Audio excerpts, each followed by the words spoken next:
leteth. I don't even know if that's the word. What up, stream? Hold up, I gotta log into YouTube so I can talk to y'all. Donate, donate, donate, donate, donate, donate. What y'all want to do? Want to donate to the kid? Donate, don't. Oh, I still got bars. Bars? Here. Cash App. I'll be so corny when I do this, but I just do it to let it fill up anyway. Wow, that's not annoying. This is Kasabian. Oh man, that was very rude. Who calls at this time of night? You heard my professional voice? I'll turn it on. Hold on. My eyes hurt. What's going on with y'all? How y'all doing? Y'all good? Cash App, Kasabian Lavoe. And yo, is my name? And I'm still like, did I spell it right? You ever do that? Yo, my name is Wild though. All right, let me shut that down. That's weird. Mm, the uh the people watching are gonna come into the show like midway, so we're gonna get this thing popping. I found a real particular show called Baby God, and I am so blown the fuck away. Ooh, can y'all hear that? Y'all can't. Y'all not allowed to hear that. Did I get the censored one or the edited? That's trash.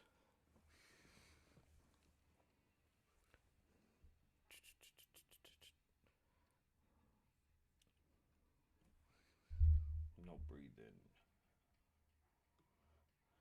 Censored.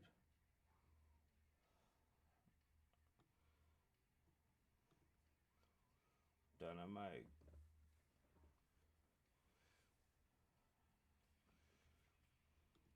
I'll let y'all hear a little bit of it. Hold on.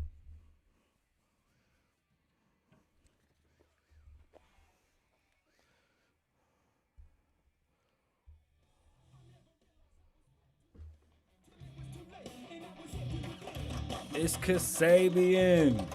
Kasabian Lavoe One. What's going on, beautiful people? My name is Kasabian Lavoe. And hold on, because I'm playing over here with the speaker and I'm not paying attention. What's going on, beautiful people? My name is Kasabian Lavoe. Welcome to the Kasabian Lavoe Show, episode 137. Man, it's a beautiful Monday evening here in Las Vegas. And before I get into the sponsors, let me give a quick COVID update. Vegas is on an extended pause for another 3 weeks, and I'll get into more details shortly. But to support the podcast and support the show and to keep us here, head over to klavoe.com. That's, hold up, KLAVOE.com. I was not looking at the spelling. I was doing something over here, so don't try me. But head over to klavoe.com. There's a donate button there. Donate to feed 5 Puerto Rican kids. Listen to the music. You might enjoy the music, and go listen to the other podcasts from previous episodes that we've had. We're at 137, so you know we still chugging along. Shout out to Popple. They make the show possible. If you're in business like I am, I mean, I think we know by now, I'm a realtor. I sell houses. And if you didn't know, now you know. Head over to rgrnv.com. That's RGR, all letters, nv.com. And anyway, Popple, sponsor of the show, popl.co. Head over to popple.co. Check out what they are. They're RFU chips, and they do this cool stuff. Watch. Boom.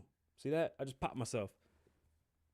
And so, if you're a business person like me, you're going to want to be able to get your information to people. Boom. Look at that guy. Huh? Familiar. This is the fastest way to honestly get all your socials. You can get them your phone number and then collect their information as well. Seamless. And guess what? You don't got to touch nobody and give nobody a nasty business card. Just have them pop you. Say, hey, I got a Popple. They have all your information. They get your website. They can text you. They can email you. They can call you. It's perfect. And in a post-corona world, who wants to hand out business cards? Like, honestly, it's so much easier if you do it this way. Head over to popple.co. Use Kasabian Lavoe at checkout. Let me save you 20%. This is a great investment. It's, you know, with business cards, you have to take a new picture. You have to buy new cards. It's an expense that keeps on, becoming an expense. Yes, they still work, but I don't know how many people are going to be too friendly to taking business cards. This is much easier. You can update your pictures, constantly. So in real estate, they always say to use, a recent picture, which I find funny because like everybody's on the internet. But, with Popple, you can change your picture every other day if you want to. I mean, it's that good. So head over to popple.co, use Kasabian Lavoe checkout, save 20%. And let's talk about all the stuff that's happening that honestly, it was like a bunch of everything and a bunch of almost sneezed. It was a bunch of nothing and a bunch of everything all at the same time. Cause like it was a bunch of stuff I wanted to talk about, and then it kind of went away. So, is boxing dead? I honestly had to sit down and think this, right? I'm a huge fan of UFC and mixed martial arts, but I think the UFC as a company has been able to do, I don't know what the fuck that was. They've been able to do very, very amazing things in these trying times as far as keeping players safe, keeping these guys or athletes, safe, keeping them working, providing not only money and work. I mean, who knows how many people on the back end are receiving, help and benefits because of this. One fighter fights and he wins, and that purse goes to paying for the gym, the trainer, the et cetera, et cetera. That money goes a long way and it helps a lot. So for the UFC to be able to pull off as many events as they did and do pay-per-views safely here in Las Vegas and in Fight Island, like, that's amazing and impressive. Then you go to boxing, the OG, and you go, what's exciting, right? Like Floyd Mayweather, people honestly watch Floyd to shit on him. Like, people want to see Floyd lose. It is what it is. They want Floyd to lose so bad that they'll tune in, and they're the biggest fucking fans. Like, if you really think about it, the fact that you want him to lose so bad makes you the biggest fan because you're going to watch every fucking time he does something just to see if he fails. It's kind of corny. Anyway, after the whole Floyd era in boxing kind of got quiet. Now, there's a lot of great fighters. If you follow boxing, only if you follow it, because, a lot of people aren't necessarily huge fans. Boxing has a lot of great talent, and it's promising. If we can get the right, I guess the promoters in boxing move old school. Like, they don't do it right. That's why the Tyson fight was so good. It resonated, right? Like, they hit all the right marks. They were online constantly. The YouTube, the Twitch app, or whatever the fuck, Triller app was booming anyway, right? They were putting mad money into it. They were cross-promoting all over. I mean, Tyson's huge. Jones not necessarily the biggest, but nonetheless has such a huge legacy. And when I say the biggest, I mean presence on social media. Tyson's a superstar. Like, you're going to see Tyson everywhere doing anything, and people are going to click and watch. So when you see a exhibition fight do so well, you go, well, what the fuck is going on with regular boxing? Like, the Canelo fight, they stopped the fighter before the fight. I wasn't too sure, but somewhere in between that fight, right before the main event, MGM asked if they could play the UFC because people were asking to watch that. Like, they were asking permission to put it on their screens. That was the end of boxing. That was it. For me, that was the end of boxing. The simple fact that the boxing people and the promoters over at MGM had to call, Dana White and ask permission to play the UFC during their fight. That's the thing. Then he went and he fought this little kid in China and beat the shit out of him. That was weird. So now, and just hear me out. This is how I feel about it. I feel like Floyd's going to fight a fucking kangaroo, and that's going to be the next fight. Floyd Mayweather versus a kangaroo 2021. After him and Logan Paul fight, he's going to go handle that. The kangaroo that beat up the guy with the dog, boom, he's fighting Floyd next. That's what's going to happen. It's just the way things got to go. Honestly, it was a joke. I think I made it the barbershop, or I might have said it at home, but I was like, the next thing that we're going to see from Floyd Mayweather is him fighting a kangaroo. Like, he has to. He has to. It's I got to stop clapping my hands. I don't want to clap my hands today. I'm hype. I did one meal today, and, like, my body's, like, mad energized right now. But yes, I firmly believe that Floyd Mayweather will be fighting the kangaroo 2021 sometime in the summer or September.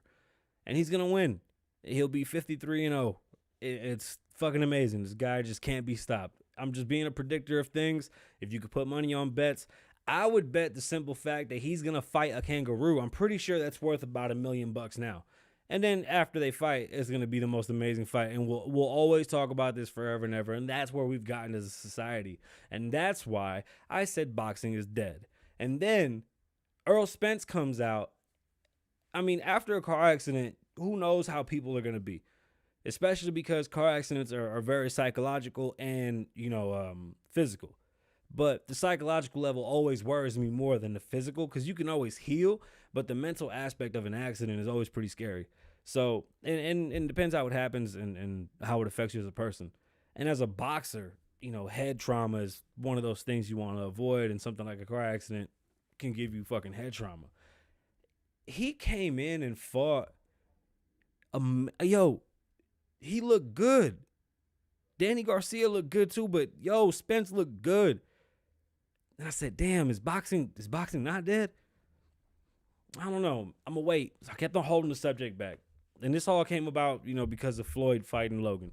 That doesn't bother me. I think it's interesting that they're going to fight. But is boxing dead? Like, is the sport of boxing just become now an exhibition thing where people just kind of get their fucking kicks off? Is that what it's going to be? I mean, how far does it go? Does it go until somebody gets hurt badly and then we go, okay, we can't do this shit no more? Or do we stop it before it gets too out of hand? Like, I think anybody saying they want to fight McGregor that's not a professional, like Floyd Mayweather or fucking Manny Pacquiao, needs to sit the fuck down. Like, if you're not a professional, you're just some fucking YouTuber that wants to fight McGregor, chill. McGregor don't play fight. He's like Tyson. He might beat you up on accident. Like, I wouldn't even just, what's the point? Then you see Anthony Joshua. Anthony Joshua threw a right hand out of a fucking movie. Like, and he's a beautiful fucking statue of a man, bro. He's like a fucking horse. He's so goddamn big, bro. He's 6'6". The fucking dude he was 242 or 241 for the fight. That motherfucker's a house. But he threw the most beautiful fucking right. Wow, bro. Body turn. Boom. Right into it. I mean, that shit it's going to be on a poster somewhere. I promise you. And I still had to ask myself, damn, is boxing dead, right? How do we create that allure behind boxing? Especially now, because you can't, draw an audience. All you got is pay-per-view. You have to have some type of like wrestling background style boxer that will be able to, like rile up the crowd and get them infatuated with the fight before it happens. And then, sell pay-per-views, because you're not going to get a fucking audience. I guess they had like 1,000 people. It was in the UK. Shit's different out there. They had 1,000 people come watch the fight. Wasn't not a crowd, but it was definitely different than the UFC fights, which have had fucking nobody. And all you hear is those loud ass cracks on each other's fucking skulls. Super intense, way different. But Anthony Joshua really redeemed himself from fighting what's his name that laid him out, Majin Buu. That boy put them paws on him, and that was like, what a freak accident. And then a freak accident, and then the motherfucker had the nerve to go and fuck off the whole training camp for the part 2 of the fight for the rematch and got beat up. He got dusted up, came in fat as shit, completely out of shape, wasn't even ready for nothing. He wasn't. He fucked it all off. He was out there buying cars and shit and fucking around MTV crib looking ass. And for what? Got beat up. Louise, we keep it up. I don't know. Tyson and Jones brought in some crazy numbers. It was an exhibition. What do you think Floyd and Logan are going to do? Logan has a huge audience. Like, don't look, Floyd is going to have a lot of people watching, but Logan Paul has a huge audience. 20-something million fans on YouTube. Like, that's a huge fucking audience. You know what I'm saying? Like, it's not like he's going to fucking just come out and have a couple thousand people. No, there's millions and millions of kids out there that watch him and adults that watch him, and it's a religious thing for them. Like, that's their guy. Like, how do you compete with those numbers? Oh, yeah, if you look down here on the screen, that's the Cash App. Shoot over a donation. Appreciate you. Hit the like button and subscribe. Subscribe below. Appreciate that, too. I think it's smash the like button. I think that's what I'm supposed to say. You got to smash the like button, please. COVID in Nevada has taken a huge jump up and down, which is weird, right? So our hospitals are getting full again. 1,700 people in the hospital. Then our numbers came down because people aren't getting tested as much because of the holidays. Like people haven't been getting out to go get tested. So our numbers have come down in a positive test because people have lessened their going to, damn, that's a horrible sentence. People have just slowed down going to get tested. So our numbers are like up and down, right? Hospitals are up and our positive COVID results are down.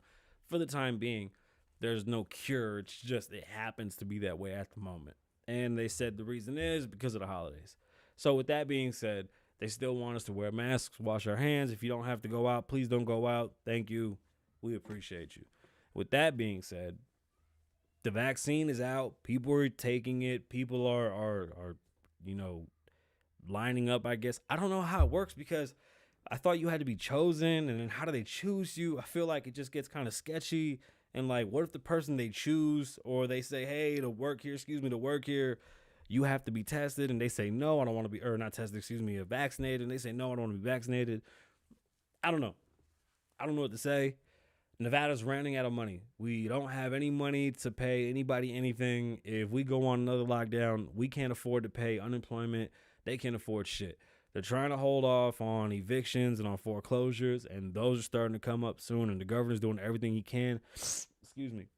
But damn, I apologize. That shit was fucked up. We should go back and post and edit that, but I won't.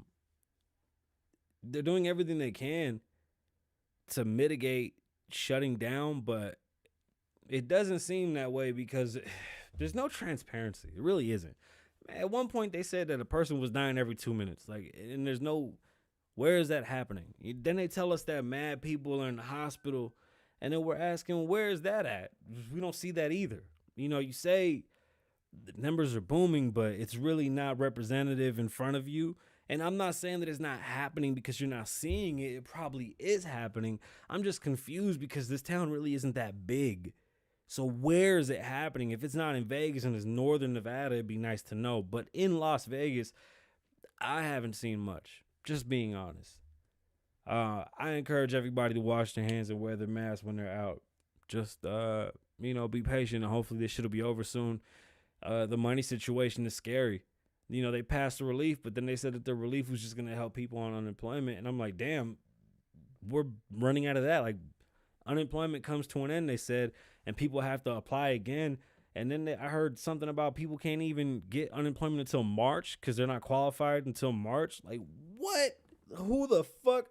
What are you supposed to do till then? We're halfway shut down at the moment. Like, the governor himself said if we shut down these casinos, we're going to lose out on $57 million of tax revenue. The state is dying. We're not doing well. So I'll keep y'all posted, and we'll see where that goes. The House passed the weed bill. This is a couple days ago now, probably a week or so and some change. Very exciting times. The decriminalization of cannabis, marijuana, weed, sweet, stankin' weed is so fucking exciting. Hopefully it gets people out. Hopefully it, what bothers me about that? That they say they're going to decriminalize, they're going to let people out of jail and this, that, and the third. But you never account for the people that are in jail for the weed thing, and then they got in trouble in jail because, they had to defend themselves, or they fell into the crooks of being in fucking prison or in jail, and you got to just do what you got to do to survive. And I think it's fucked up that you hold that against them when, you incarcerated them on these minuscule amounts, and they've now put themselves into a deep ass fucking hole they can't climb out of because they had a bad go. You got people in jail serving football sentences, long numbers for small amounts of marijuana. And if we're going to legalize it and decriminalize it, let's not say legalize, let's say decriminalize. We have to really have a comprehensive plan to help the people that are in jail that should come home, regardless to what has happened in jail. It's hard. It's a hard fucking go. But we'll see what happens. We still got to get it passed in Congress, I believe, or the Senate. Fuck me if I don't know right now. I'm drawing a complete blank. This show, Baby God, I'm just so stunned. Okay, this show, Baby God, the guy was, he's one of those doctors that gets you pregnant. damn, I'm telling you, I got a brain fart. But it's on HBO Max. And it was here in Vegas. And what he was doing was that he was supplying the specimen for the in vitro. So he was getting all his clients pregnant. And he had hundreds of babies. Like, this dude's getting people pregnant. But it was so fucking funny because, like, a guy was like, I found out that my dad is the doctor and I got to go tell my mama that my daddy's not my daddy. And he goes, Mama, I got to tell you something. Daddy is not my daddy. My daddy is somebody else. And then she starts crying. Oh, my God, tell me, did I cheat on your daddy? This is just me making fun of this bitch because it was so fucking funny. Did I cheat on your daddy? Is he Puerto Rican? I'm so sorry. What did I do to you? Mama, no, damn it. You didn't cheat on daddy, you weirdo. It was the doctor. He got you pregnant. I came to tell you. Stop it. Cut that shit out. Oh, I'm so sorry. I thought I cheated on your daddy. Yo, that shit. I don't give a fuck. That is hilarious. Bro, go watch that shit. That dude is a sick fucking man. He was every fucking person that touched hands with that dude. He was busting off babies in them. They didn't even know. They didn't even fucking know. That shit was all here in Vegas. It's fucking awesome. What else we gotta talk about? Yo, shout out to D.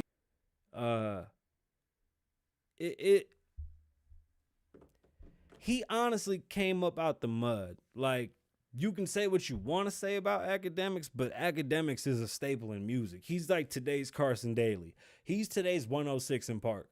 We really do turn to him. I can really appreciate the kid as much as I want to maybe say something bad about him. I really can't. Yo, like, Act does what Act does.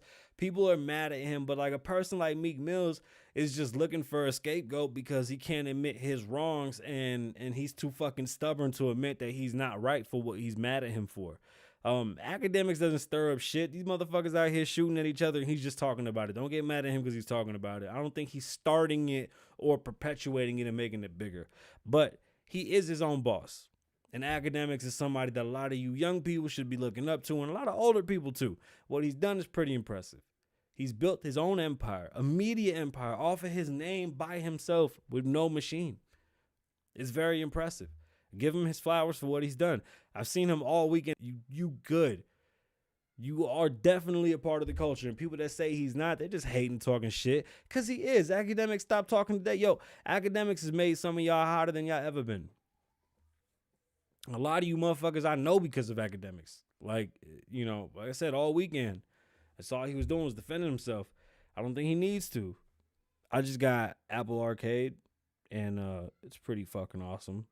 I ain't even gonna lie. Pretty fucking awesome. What else, guys? That was it.